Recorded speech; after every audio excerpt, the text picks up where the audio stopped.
kula Fiorenza Wistiwardani saka kelas 10 songo. Perkenalkan nami kula Widya Inlasika saka kelas 10 songo. Perkenalkan nami kula Nur Alam Firdaus saka kelas 10 songo. Perkenalkan nami kula Arya Setanarendra saka kelas 10 songo. Kinanti asale saka tembung kanthi sing duweni arti dituntun, diparingi pituduh utawa diajak mlaku bareng. Ing tembang mocopot, kinanti duweni makna tuntunan urip, nasihat utawa piwulang sing apik. Biasane digunakake kanggo nyeritakake babagan katresnan, piwulang lan pangajap becik.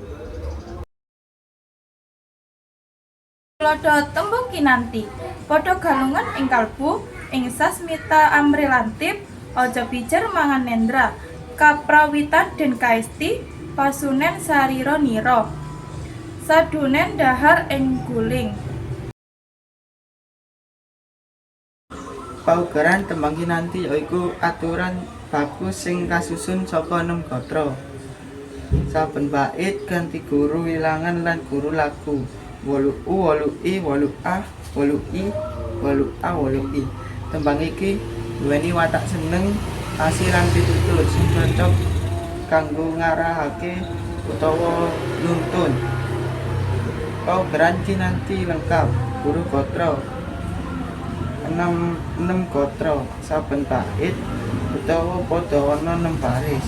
Guru wilangan 8 saben baris ana 8 suku kata. Guru lagu u i a i timbaning swara vokal ing pungkasan gatra. Ana saire tembung kinanti ing video berikut.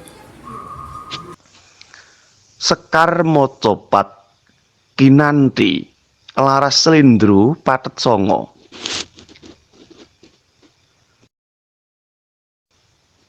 Mangka kanthi ning tumuwa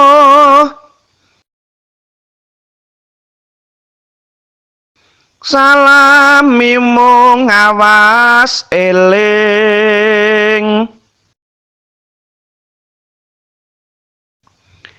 eling lukitaning alam dadi weryaning dumati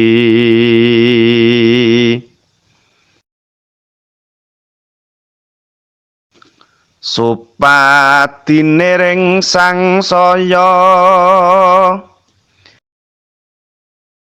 yaku pangreksane ngure